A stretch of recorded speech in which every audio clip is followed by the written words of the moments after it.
in Washington about the safety net and the cargo net, and that Australia's welfare system, I presume you're saying, is already becoming a cargo net in some cases. Is that correct? Well, that's the danger. The danger is that we have too many people fall into a reliance on government payments without the capacity to bounce back up and bounce away from relying on the government and being able to rely on themselves. Now, obviously, we've got to have a sustainable welfare system, and there is a serious question as to whether our current welfare system, which was designed in the 20th century, is sustainable in the 21st century when we have significant demographic challenges and when we're facing enormous competition for products and services in the global marketplace. And you've raised the issue of pensions. What are you looking at there? Are you looking at attacking the rate of the pension, or is it about eligibility? Is it about an assets test? What are the options? We're looking. I'm simply raising the issue that we need to have a sensible discussion about the sustainability of our entire quality of life. It's not just pensions and the sustainability of pensions, but it's our healthcare, the quality of our education. It's right across the board, Barry, that we now need to have a sensible discussion about the quality of life that we want to have into the future. You talk about at what age people should retire. Is it time to say to people your age, not mine, but people your age, that maybe by the time they retire, the retirement age might be 70, for example? Well, that's certainly one of the issues that needs to be addressed, and it will affect my generation. It will affect my generation. This doesn't happen overnight, but it may be the case that my generation has to work for an extra 3 years. And don't forget that the Labor Party increased the retirement age from 65 to 67 from 2023-24.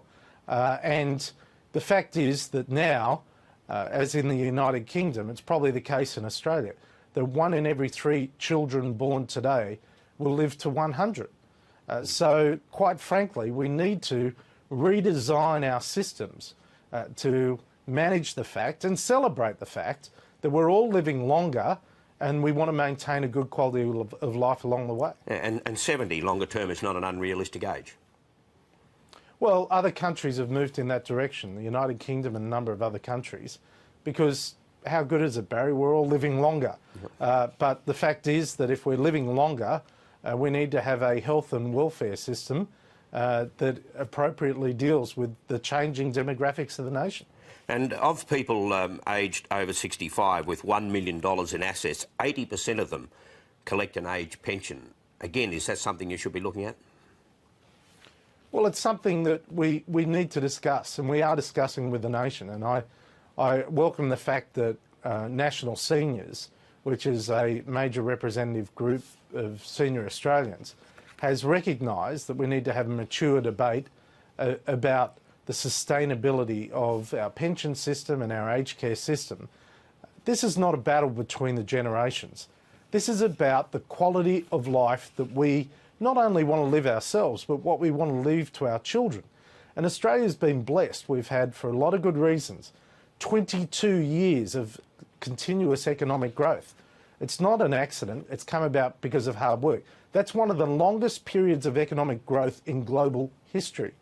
And the fact is, you can't bank that that's going to happen for another 22 years.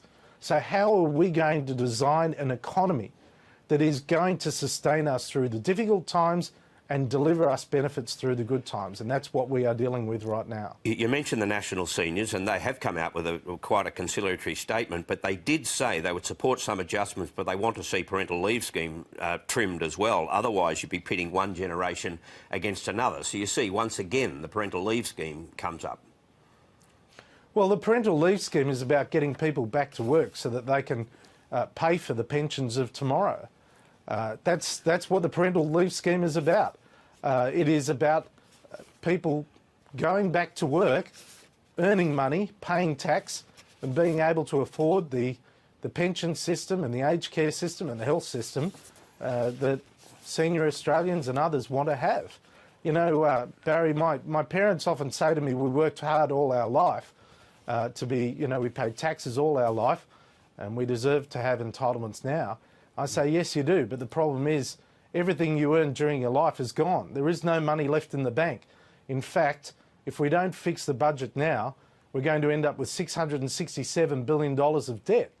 And therefore, we need to fix the budget now, not only to maintain what you have now, but importantly, to give everyone else a chance that follows to have a decent quality of life. The one concern to pensioners, though, I guess, would be about the rate of the pension. It's linked now to a percentage of male average weekly earnings. If it was linked to the CPI, that might mean real cuts. Are you considering linking it to the CPI, or are you considering perhaps getting rid of indexation altogether? Well, I'm not going to speculate on the budget, but I just note something interesting that I found out over here.